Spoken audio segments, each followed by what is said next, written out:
Welcome to Regulatory Ramblings. Our podcast today is brought to you by the University of Hong Kong's RegTech Lab, the HKU Standard Chartered Foundation FinTech Academy, and the Asia Global Institute, as well as the HKU edX Professional Certificate in FinTech, with support from the university's Faculty of Law. ESG. The acronym stands for Environmental, Social, and Governance. These days, few topics are as perhaps vexatious and polarizing, with legendary investors like Warren Buffett, Charlie Munger, and others saying it should be something that isn't really considered when making investment decisions. Our guest today is Los Angeles-based Jon Solorzano of the law firm Vinson Elkins, where he serves as counsel and co-head of the firm's ESG task force. Prior to that, he was Senior Director for Legal and Corporate Development at the Clorox Company, in addition to being a strategic, experienced lawyer and a thought leader with significant expertise in M&A, corporate governance, ESG, securities regulation, corporate and business development, as well as consumer products, technology, human capital management, business financial strategy, and international matters at high-growth startups. He's also worked for Fortune 500 companies, and hopefully he's going to shed some light on the topic of ESG for us today. Jon, thank you for joining us. Thanks for having me. So tell us a little bit about yourself. I mean, we all had our own paths to law school, but I mean, where are you from originally? Where'd you grow up? How'd you end up in the legal profession? And perhaps most germane to this discussion, how did you end up as a lawyer in the field of ESG? I'm born and raised in California, where I'm currently sitting right now. I had a fairly vague idea what I wanted to be when I was a grown-up, and law school kind of seemed like a logical place for me to figure it out. I thought for some time I might end up being like a diplomat or working for the United Nations or something along those lines. And when I was at law school at Columbia University in New York, I became very passionate about corporate law. It was not actually something that I had a lot of familiarity with growing up. I didn't kind of grow up in or around finance people or Wall Street, but I became very fascinated with just how corporations are set up, how corporate governance works, how the kind of interplay between shareholders and the board of directors and management. So that became very fascinating to me in law school. And I turned that fascination into a practice of mergers and acquisitions. So I worked at Skadden Arps, which is a large law firm in New York City, for a number of years doing M&A. I eventually made my way back to California, where I worked at Orrick, Harrington, and Sutcliffe, also doing M&A and a little bit more venture work. They're based in San Francisco. It was kind of at the time that the Silicon Valley startup scene was getting really hot in the early 2010s. But over time, I ended up transitioning to an in-house role where I first started off as securities counsel at a biotech company, and then I made my way to Clorox, which you already mentioned, which for those of your listeners, Clorox is a multinational consumer packaged goods company, primarily domestic focused in the US, but we have operations and products all over the world.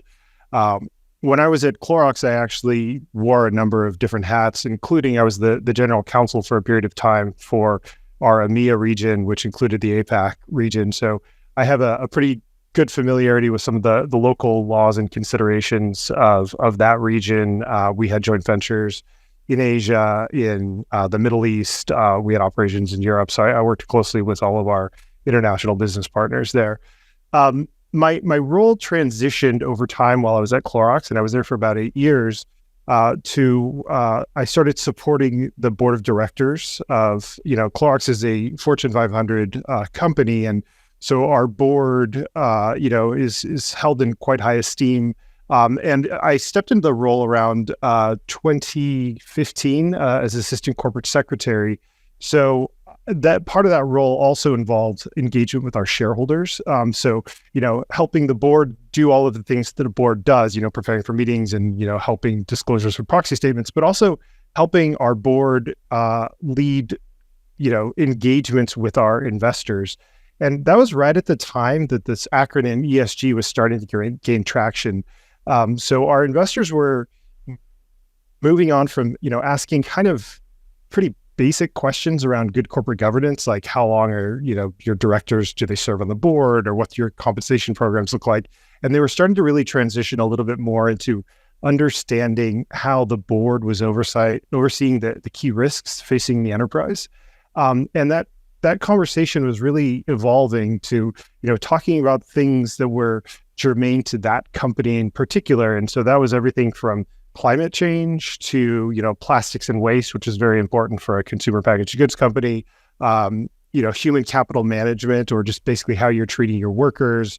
And of course, that sort of dovetails into diversity, equity, inclusion, and any number of other topics. And so it was a really fascinating time to be having these conversations, primarily with the large institutional investors who, historically, in my background as a corporate lawyer, I really thought of the world through the lens of shareholder value, shareholder value, shareholder value. And that means just sort of maximizing the economic return for your shareholders. And now there was a little bit more demand or curiosity about how the company was thinking about its other stakeholders, while kind of doing that through a lens of helping the shareholders over time. Because if you're managing your stakeholders appropriately, your shareholders will certainly benefit from that. And so it was a really fascinating time to step into that role. And that's kind of how I became an ESG expert. I think I would say, like anyone who's in the ESG field, nobody sort of came into this field intentionally. There were different paths to it. I happened to kind of step into the role at the right time to kind of develop the expertise right as it was really evolving and developing. I first became aware of ESG the middle of the last decade when I was on the regulatory beat at Thomson Reuters. And what struck me was, compared to the other acronym or the dish du jour of the last decade, which was CSR, that when it came to ESG, regulators took it seriously, and there were actual definable metrics that you could gauge an entity on. Whereas with CSR, the claim was, and this is certain consulting firms and PR firms that were asked to help firms undertake CSR programs organization-wide for them, was that at best, it's an inadequate form of charity, and at worst, it's a disingenuous form of public relations. That was the view of CSR. But ESG, even then, it struck me, it was a different animal. It had more edge to it, it had more bite to it. It was more meaningful in terms of the change it sought to effectuate. Why does ESG matter? Yeah, no, I mean, it's a great question, and I think that there's a lot of confusion about these very interrelated terms. And ESG, if you kind of go back to its history, it's really fundamentally focused on the investor, which is where I think there's a bit of differentiation between how CSR kind of views the world, and I think, as you mentioned, can be a bit of a PR marketing type of approach to the world, whereas ESG is really intended to help investors understand the risks in their portfolio and to help quantify the risks and to some degree the opportunities, and really translate that into a better understanding of the performance of their portfolios. So ESG is really intended to drive value for investors, whereas I think CSR is intended to sort of paint a picture of what a company's up to for their various stakeholders. And within the ESG kind of framework, there are more concrete disclosure obligations to help your investor base understand, and seeking sort of comparable information that is investment useful is what the intent of ESG is. We'll probably get into this in a bit, but I think one of the challenges with ESG is it's sort of evolved, whether that was by design or just kind of mistake, to mean more than it was intended to be. And it's become a little bit problematic at how, I think, broad the ESG sort of acronym or initials have become to be understood broadly by people. But at its fundamental level, it's a very focused way to kind of almost think of things like, a credit score or something that will help you understand the risk of an investment. Beyond that, people start thinking of it as, impact investing or other things that it's not. And so I think that it's sort of morphed into something that it was never intended to be. But at its core, it's really just meant to help investors understand the risk profile within their investments. I mean, there is a growing body of research that seems to suggest that those organizations that score well on ESG, however you define it, whatever the yardstick happens to be, but broadly speaking, those that tend to do well when it comes to ESG tend to be better run companies, and they tend to provide better returns. And that amongst younger investors, that is something that's front of mind. Older generations maybe less so. So, I mean, in terms of the value of ESG, I think the case is becoming increasingly compelling. But then you've got you've got these multiple acronyms, and you've got CSR, you've got ESG, DEI. People say they're all interrelated in terms of, if we look at it in terms of the common thread of social justice, and that corporations have a duty to be responsible social actors in the communities in which they operate, and it is not just the old Anglo-American capitalist mindset of increasing returns to shareholder value and nothing else. That increasingly the continental European, German, Scandinavian notion of communitarian capitalism, of not just shareholders but stakeholders, societal stakeholders also mattering in the equation, is something that needs to be factored in. Apparently, that's the common thread connecting all three. What do you see as the common thread, or is it wrong to look at it that way?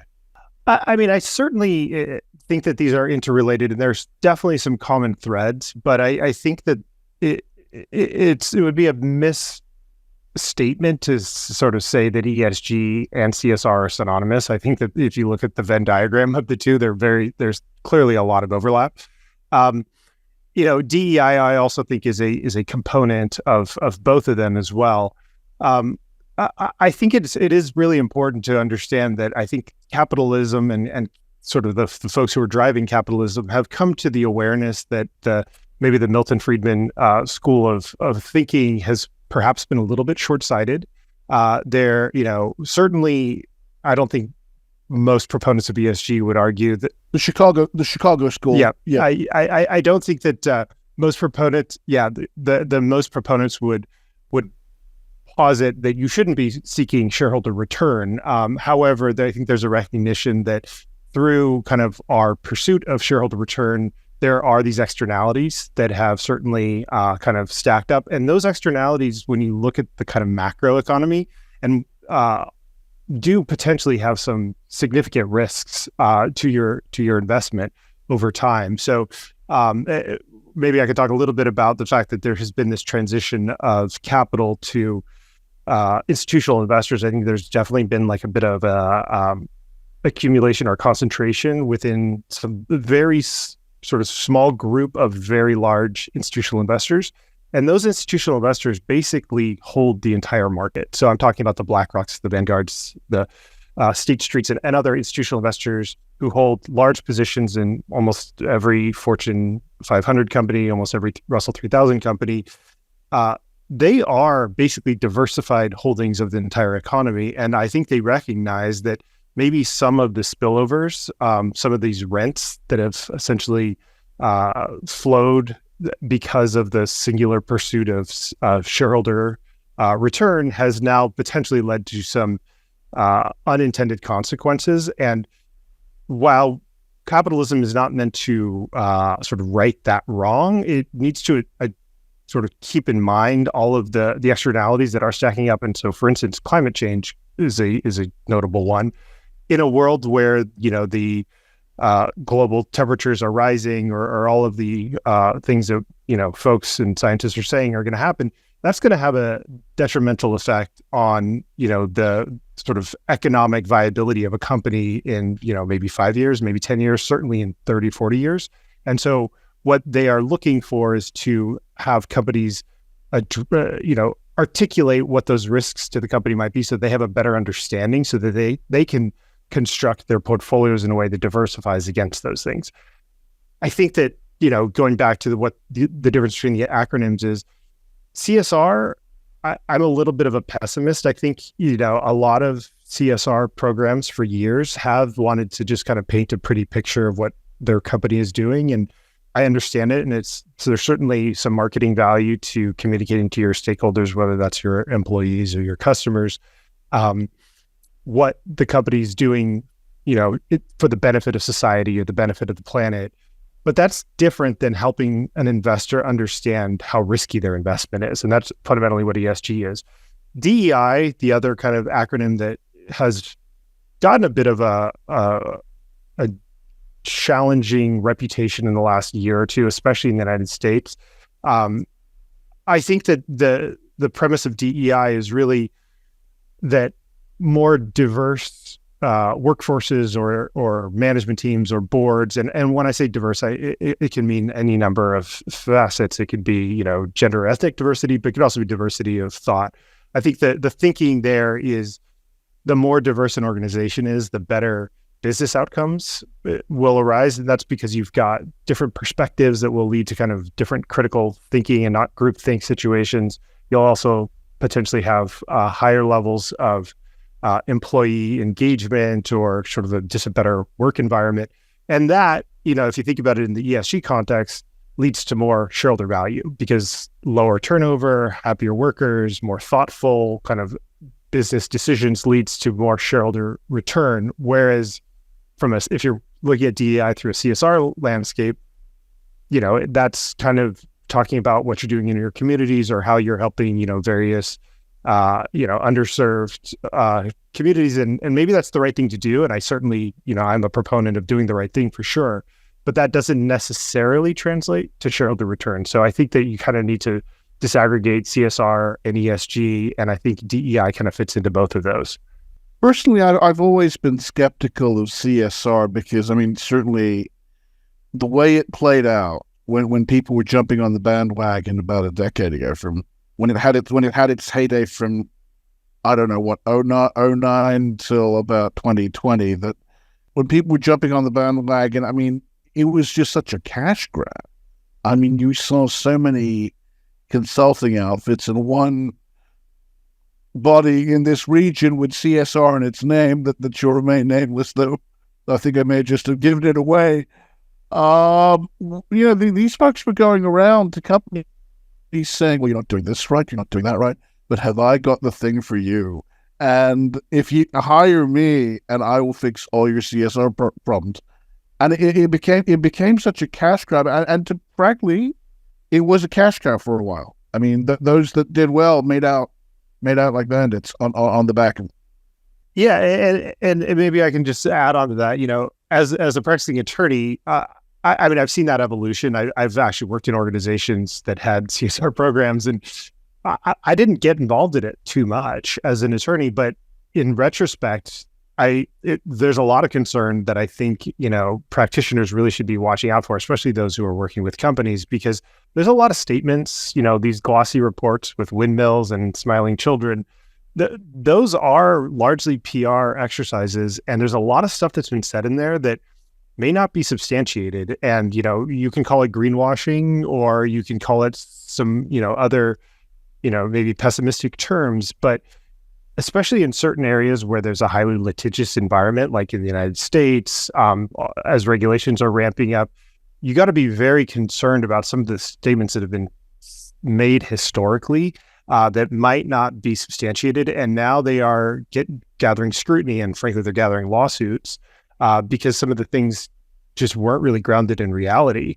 And so that's one of my concerns with CSR as a concept. Is I think it was a kind of seen as a no regrets marketing exercise that every company was doing, and there was probably a cash grab for some of these advisors. But now it's put companies in a pretty difficult position where Now that the regulatory environment is catching up, and certainly the plaintiffs' bar has realized this may be an area for scrutiny, this is going to be a headache for a lot of companies to kind of navigate these sort of competing interests. Yeah, I'm reminded of the I forget which U.S. Supreme Court case it was, which laid down the bespeaks caution doctrine. But yeah, that does come to mind when it comes to some of the fanciful things some companies were claiming. But then we come back to ESG, and given that good governance goes to the bottom line, I mean, I think that's not in dispute. In the post-Enron, post-Sarbanes-Oxley world, I think the connection between good governance and shareholder value is clear now. But if that's the case, why has ESG gotten such a bad rap lately? That's the question I am answering basically on a daily basis, especially. I mean, and why do the mainstream media sources, which know better, even entertain such art? Well, I first of all, I do think it has gotten a bad rap. I think it's true, but I think it's an overstated issue, because I think fundamentally, I don't think ESG, any credible investor still believes fundamentally in what ESG stands for. Now, whether or not they'll use the acronym is maybe a slightly different question. Larry Fink, but the metrics are useful. The metrics are useful. The barometers, the yardsticks are useful in terms of gauging risk and good governance. Absolutely. Now, I also do think that there has been a bit of a cottage industry of, some of these ESG ratings firms who maybe have some kind of opaque, methodologies and have been sort of selling their wares. But I think fundamentally the core tenets of ESG are just as relevant, if not more relevant than ever. It's gotten a bad rap because I think there's been a bit of a concerted effort from certain kind of political sides to sort of push against it, because I think there was a view that some of the pro ESG forces that have kind of been pushing for a number of years and sort of infiltrating corporate America to really be speaking about things that have been perceived as progressive or liberal ideologies. And now that's become kind of the corporations are doing things that couldn't get done in the ballot boxes, especially in the United States, which is the jurisdiction I'm the most familiar with. I think that has led to significant pushback, calling some of these practices like woke ideologies that these corporations are pushing, or they're pushing climate change, pseudoscience, and they're really just kind of pushing a liberal agenda as opposed to doing what they should be doing, which is, seeking maximization of shareholder value.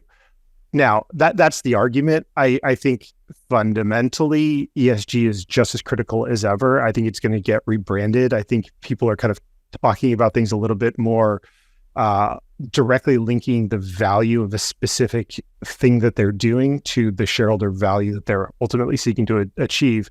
And so I think, there's probably a bit of maybe green hushing where companies are still doing what they were doing, but they're maybe talking a little less vocally about it. Or if they're talking about it, as I think perhaps they should say, we are doing X, Y, and Z thing because X, Y, and Z thing lead to specific, value for our company, as opposed to kind of this conflation of CSR and ESG that I think had started to take hold in the last couple of years.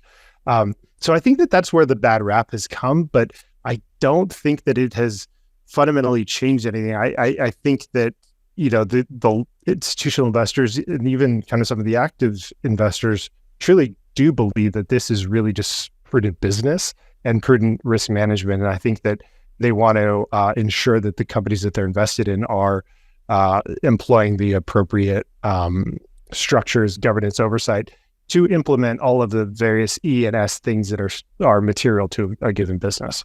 What you say is true, that to label someone woke in this day and age, I mean, it's such an emotive, charged epithet. It's like calling someone communist or a socialist during the Cold War.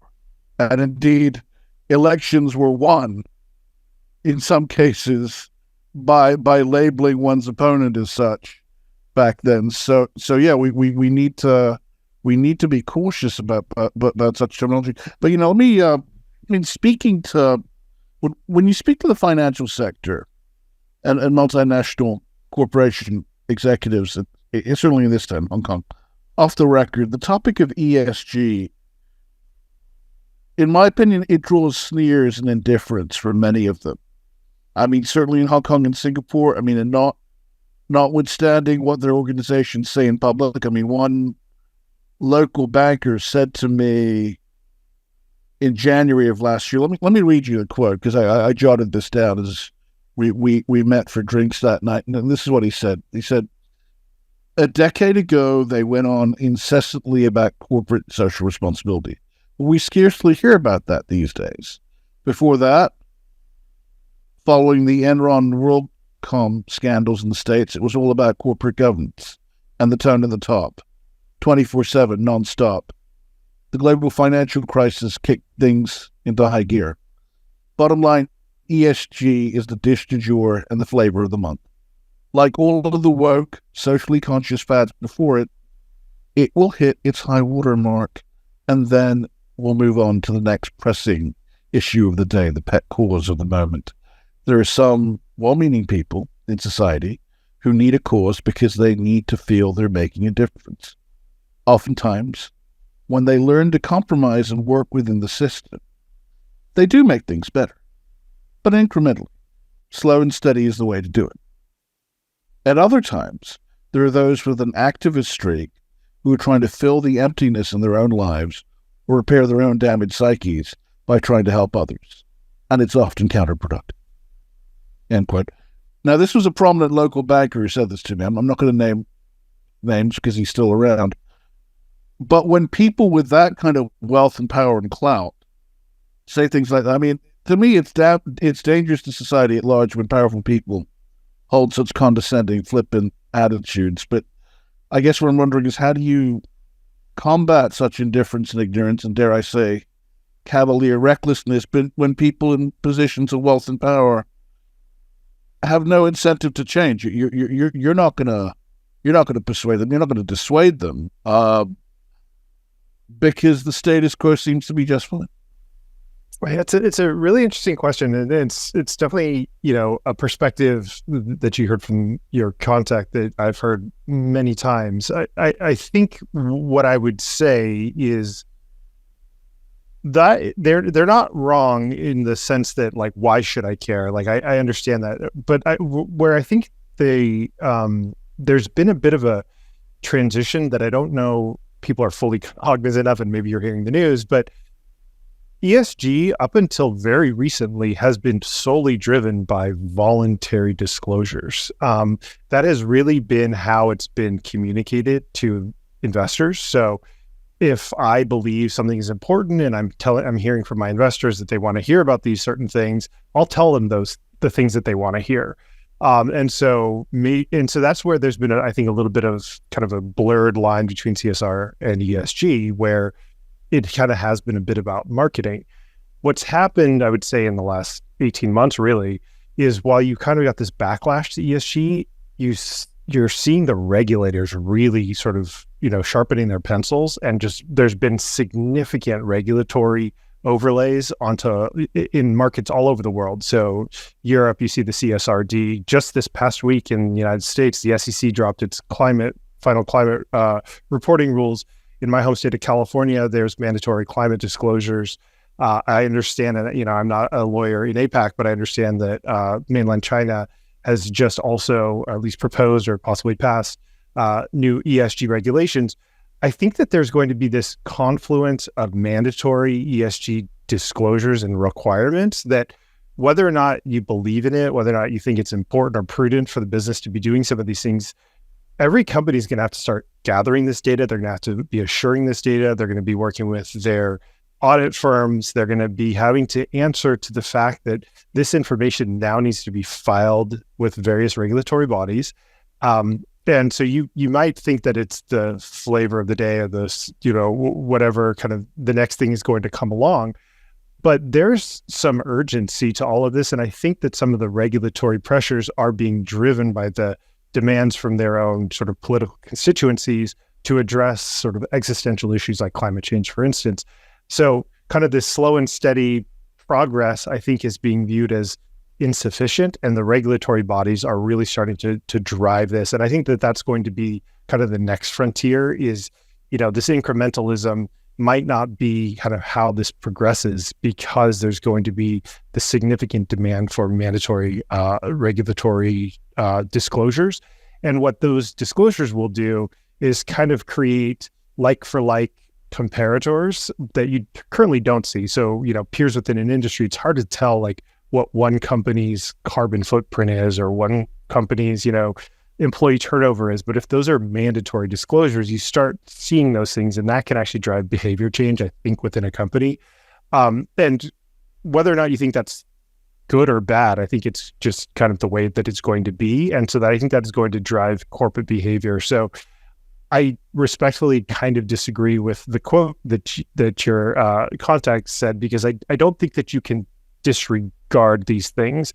And kind of going back to the Chicago school that I alluded to earlier, I think sort of capitalism, the Milton Friedman school of thought is, seek to maximize shareholder return within the rules of the game. I think the rules of the game are changing. And that's kind of what I think the reality is that everyone needs to understand, is that the regulatory pressures and the overlapping regulatory regimes are going to force every company, especially multinational companies, to really come to grips with these overlapping demands on their business. And they're going to have to get very precise on some of the disclosures, the data gathering, the assurance processes. And it's going to be a cost on a business for sure. But I think that, the investors who are driving some of the demand from these regulatory bodies are also seeking this. So I think it's going to be a brave new world. And I just don't know that incremental change, and kind of we'll move on to the next flavor, is how it's necessarily going to be in the future. As luck would have it, the banker in question that I spoke to did indeed get his MBA at the University of Chicago. So that's just he went to the Booth School of Business. So it's not surprising, though, from what I knew of him. Yeah, he held those views long before. I mean, I don't think getting the degree indoctrinated him, being in that environment, but being sometimes it's a self-selecting sample. Sure. Like-minded people gravitate towards each other. And so, I mean, a certain type, for example, goes to George Mason University. Certainly. I mean, if you're a libertarian bent, that's probably the place for you to be. But, I mean, when mainstream publications even start giving such positions, credence, I mean, case in point, about a year ago, Candice de Montpetit, a French editor with the Economist Intelligence Unit, published a white paper, and we'll be including links to these on the website. But she published a white paper entitled "Pushing Back, Moving Forward: Understanding the Evolution of ESG," and this was under the Economist Impact imprint that they, for their thought leadership and white papers. She argued that ESG factors have moved from a niche investor issue to a mainstream corporate focus, but she said that ESG may undermine business performance. I mean, so I read that and I'm like, so okay, if that's the case, what are the prospects for ESG in a world facing socio-economic uncertainty and geopolitical tumult? That when people are in survival mode, do they perhaps care more about investment yield than solving the world's other problems? Yeah, I mean, certainly one of the things that I didn't really mention kind of at the outset when talking about kind of the ESG sort of blowback in the last couple of years, I think that it's sort of easy to be pro ESG in a low interest rate environment, or kind of where there's little macroeconomic challenges. But when we saw the Russian invasion of Ukraine, that spiked energy prices significantly, and suddenly some of the energy companies that had kind of been maybe viewed as on their way out, and they had kind of seen a lot of shareholder rebellion against them in the years leading up to it, all of a sudden they were outperforming the market. And so it does certainly complicate the argument that ESG is this unequivocal good, and clearly this is the way of the future, because I think it's a very messy picture. But I do think that if you take the long view on all of this, you're going to have sort of a cyclical situation from year to year where, interest rates will be where they are and inflation will be where it is. And the companies that are managing their long-term risk and communicating that to the shareholders will, I think, on balance, outperform. And I think that there's probably also something to be said for companies doing the right thing. And now how do you decide what the right thing is? But I think that there's sort of an innate sense that doing good by your stakeholders will be good for your shareholders. And so keeping track of those things and not just unapologetically just pursuing every last cent, because that's not necessarily good for business, and it's not good for a sustainable business. And by sustainable, I don't necessarily mean environmentally sustainable. I mean a business that can sustain itself. So I think that the tenets of ESG will continue to remain front of mind for investors. They might stop using that acronym, and frankly, I don't know if the label that I apply to my own task force that I lead at my law firm will continue to be called the ESG task force. But I think there will always be some level of needing to communicate to your shareholders what you're doing properly. And so I don't think that that's going to go away. It's just going to change shape. Has the ESG label been tainted, you think, indelibly? I mean, is it maybe not as bad as the swastika? I mean, and some of the Buddhists and Hindus who get grief in the U.S. for using it in their worship, even though it predates, the Nazi Party. But is it one of those things that it's so indelibly tied in the minds of people to woke, and woke is bad, therefore it's time for a new term? In much the same way the term liberal was tarnished in the latter half of the 20th century, in the 60s, with the rise of the new left and all of that. That ESG has been so contaminated, it's been so marred. A new label has to be developed for the next generation. Yeah, so I definitely think that it has been marred to some degree. I don't know how lasting that sort of mark will be. I mean, it itself may sort of survive kind of the kind of political crosswinds, and so I'm very U.S. focused here, and we obviously have a big election coming up. I think that maybe some of the heat will probably subside a little bit after that, and I don't know if some of the talking points that you're hearing from various sides of the spectrum will abate following that. If there's a change of administration or the same administration, maybe that'll change.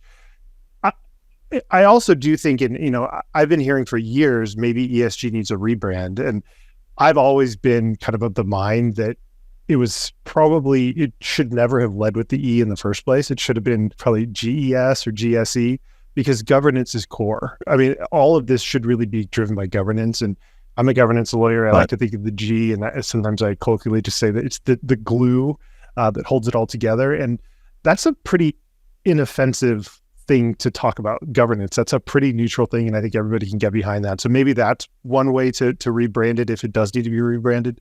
The other thing I've heard recently is maybe we should be calling it rational sustainability or strategic sustainability, or something that's a little bit more clearly draws the line between what the business is doing to the purpose of the business, and that it's rational to its economic viability, or rational or strategic to what it's doing as an organization. And it's less about this kind of acronym. I do think that people glom onto shorthand and 3-letter or 4-letter acronyms can get a bad rap just because they can start to mean whatever you want them to mean. But would rebranding help the movement? Perhaps. I think it's a little. I've seen these political winds blow, and I don't know that a rebrand necessarily is going to change anything. But I also don't think that the fundamental precepts underlying it are going to go anywhere either. So maybe people are going to start talking about it slightly differently. I'm not sure. Well, I mean, I agree. I don't think, I mean, these things take on a life of their own. They become memes, and I don't think memes are a substitute for a meaningful social discourse. But yeah, I mean, if you were to lead with the governance, then yeah, that goes back to the whole notion of, what we've been hearing about, or what I've been hearing about all these compliance and regulatory events I've been attending over the years, about the tone of the top. Harp on that ad nauseum. And so, yeah, if governance means anything, if the tone of the top means anything, then yeah, it all goes back to good governance. It all flows from that.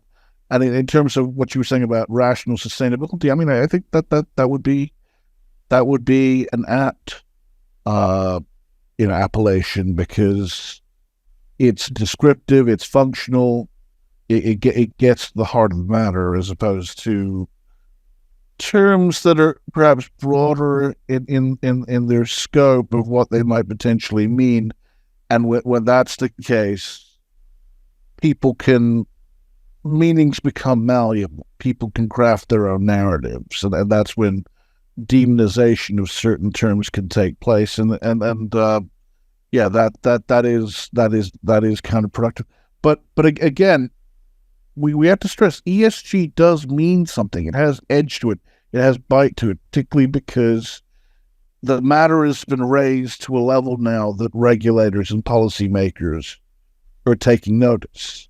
And there are consequences in some places for not meeting those requirements. So from your perspective, to what extent do ESG mandates intersect with financial regulation, and why should banking and financial institutions globally take ESG seriously? It's as seriously as they do with their routine regulatory compliance and risk management requirements, because people have said it needs to be elevated to that level. I don't know that the data is yet mature enough to have that level of kind of precision. I mean, it's the challenge with ESG is the data is very company specific, or even the risks or the issues are very company specific. It's a little different than like your financial statements, which you can read are fairly comparable from company to company. I mean, some might have non-GAAP measures or whatever, but I think that fundamentally you can kind of compare like to like in the financial context. Right now, I don't think that ESG information is yet at that level of maturity, because every sector has very different material issues. Every company within a sector has its own particular issues at play. And so it's hard to sort of compare those things. Now, I'm not trying to get, the financial teams off the hook, because I think that they are going to have to prepare for a world where that information is just as scrutinized, and it will probably evolve to that level, I think, in, the next couple of years. But right now, I think we're kind of in the data gathering phase of the journey for ESG type of issues. So as you're seeing kind of these regulators sort of forcing this new disclosure regimes onto corporates who do, work in various parts of the world, that is kind of step one, I think. And then it will kind of come to data comparability, data assurance, and then sort of being able to compare companies against each other. And there will also be some scrutiny from the various stakeholders or regulators, like as to inaccurate or incomplete or misleading information. I don't think we're there yet, because we're still kind of slowly emerging from this voluntary world. But once it starts becoming mandatory, and I think we've seen a few years pass under, and we've lapped over those reporting periods, you're going to start seeing, I think, some comparability and some scrutiny that is very different than what we're currently experiencing in the environmental, social, and governance world. So I guess I would say, don't get too comfortable with the fact that I believe that they're distinct enough that you don't need to worry about it as much. But I think in the future, companies will need to be just as laser focused on these issues as they are with financial metrics. So if we're looking ahead a decade from now, would we be having a different conversation about the state of ESG? I don't mean to sound morbid, but as more of the older generation die off, and as more people from the generation Y and Z cohorts come of age, start to take more of the helm of society, they start to move up the ranks, middle management and beyond. And since polls suggest it does matter to them, ESG does matter to them, that would that be the cascade effect that shifts society? I think it could be. I mean, I haven't really spoken to the macro generational issues that I think are clearly at play here. One of the things that's driving a lot of ESG performance for some companies who view this as an opportunity or a place to differentiate themselves is they know that they're essentially leaving money on the table if they're not addressing the needs of their ever younger constituencies, whether that's looking to be a more desirable employer for people who want to work at a place that is aligned with their values, or they want to buy products from a company that aligns with their values. Those same people are going to move their way up through management companies. They're going to move their way up through regulatory organizations. I think that there will certainly be a generational shift, and I don't necessarily think it's more, but I think it's just a reality of this, that the old guard will change. I think this is a story kind of as old as time. The Gen Xers that maybe are kind of really sort of maturing into the decision-making roles are younger than the boomers, and they have a different set of priorities. And I think the millennials are kind of similarly kind of moving along. And I think that all of those things will change the tone.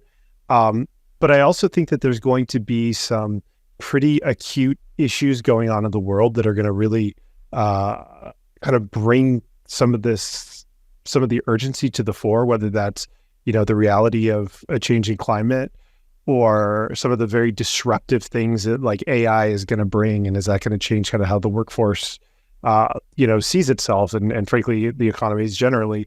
I think all of those things are going to be coming together at the same time, and it's going to lead to some pretty complex things. It's hard for me to forecast, but I do think generationally that is going to be a huge driver in this conversation in the next 10, 20, 50, 30 years from now. Okay. And any tips, any advice you would have for our students in the law school of HKU, or legal or business students at any institution for that matter, in terms of perhaps charting a career path for themselves in the field of ESG, or how much should they think of ESG again as they grow up, as they mature, as they make financial investment decisions? I mean, how much of a yardstick, how much of a barometer would you say ESG should be in their decisions, or will the choice be made for them? I mean, as some fund managers have said to me, ESG is already built into many of the products we sell. So I guess there's an investment component to my question as well as a career path aspect to it. What are your thoughts? What guidance would you give them, if any? One thing I would just say is, I don't know that ESG as kind of a standalone thing is necessarily going to exist in the future. The type of practice that I have right now, I don't know if that is going to be, something long-term that is going to be an ESG practitioner. I think that ESG considerations are going to be integrated into everything that people do. And so what I view my role is really kind of bringing those concepts into the everyday decision-making of all kinds of different practitioners, whether it's an M&A practitioner or, a CFO or whatever, just so that they understand that every decision needs to be made with that lens as opposed to, the ESG practice. And so I think that the fundamental issues underlying ESG, good governance, thoughtful oversight of critical risk to a business, thinking through some of the externalities that their business might have on the world or society at large, or how those risks are going to impact the company. I think all of those things need to be more thoughtfully integrated into every business decision. So I think everyone in the law school or in business school will kind of be an ESG practitioner in some respects, but they might not necessarily have an ESG title. So I would say that is kind of point one. Point two is the world evolves very fast. I mean, I'm not that old, and it wasn't that long ago that I was in law school, and we weren't talking about any of this. I was learning, really basic fiduciary duties under Delaware law, very cut and dry. You have duty to your shareholders. Maybe there's a few times that you can consider other stakeholders. And that paradigm has shifted dramatically, I'd say, in the last 10 years. And so I can imagine that is going to be the same for the folks who are coming up. But, the third point I would also make is it's important to do what you find passion in. And so if there's a way to kind of marry what you're passionate with, whether, that's environmental sustainability and also pursuing a career in law or finance, I think there's definitely some value in doing that. And I do think that kind of in general, a lot of people in the younger generations will be doing that. And so there's going to be demands on a lot of employers to make sure that they're aligning their business practices with the expectations of the younger workforce as they kind of come into to kind of displace some of the older folks. So I think that it's a very, I have a very optimistic view on kind of the next generation taking the reins. But, just be very true to who you are and pursue what drives passion. Because I think that there are successful paths out there, and you just need to understand that it might not look like it looks now, because it never looks the same over any period of time. So, but it's a very exciting space to be in. I agree, and you're right. The paradigm has definitely shifted from mere director's duties and the business judgment rule. I mean, I remember when I started law school in '99. At that time, I mean, there were some social justice types on campus, and they were pleasant people, but it seemed more like a fringe thing. The general consensus was some people their efforts would be more productive if they worked within the system. But I mean, again, these debates, I think, are older than either of us, and they can go on forever. But was there anything else that you wanted to say before we closed out? Any final impressions you wanted to leave our listeners with?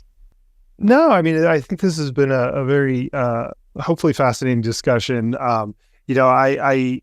What I personally find very interesting about this is, I used to be a practitioner in a space that was fairly well worn. Doing work in the ESG space, I'm constantly, like every day, I have to be very up on the news. I have to be very up on some new regulatory regime that just announced something. You cannot rest on your laurels. There's no sort of tried and true path here. You're building the plane as it flies, and it's not necessarily for the faint of heart, but it's a very exciting space to be in. And so, I personally find it very rewarding, and I'm just excited to see where it goes. And it's not going to be smooth, but it'll be an interesting ride. Does it make it tougher to be a lawyer in a cutting edge field? I think so. I don't think it's for everyone. I know that for a fact. I mean, I've worked with some summer associates who are like, thanks, this isn't for me. I'm going to go, work in, structured finance or whatever. Well, they know the rules. They know what's expected of them. They know what the rules are. Yeah. Exactly. I mean, I think, I maybe personally have my own work style is a little bit more, I like to think of myself as a dot connector, as opposed to sort of give me a checklist and I'll follow it. I like to sort of connect, things that might not necessarily be clearly interrelated and find the interrelations and make sure that they're sort of being appropriately addressed or articulated. So it might not be the field for everyone, but for me, it's personally something that I find very interesting, very rewarding, very exciting. Because it allows me to be kind of creative in a field that in a legal field where creativity is not always, very apparently a way to proceed. This, I think, requires some level of creativity and a willingness to be comfortable in the unknown, because there's a ton of unknown here. Certainly, it's nice to know that there are areas in the law where there's still room for intellectual exploration. Yeah, and absolutely. Thinking outside of the box, as opposed to your more established, well-trodden areas of law where the law is largely settled and the lines are pretty clear. But Jon Solorzano, thank you so much for joining us. Of course. So thank you for having me. Let's do it again. And to our listeners, thank you. Until next time.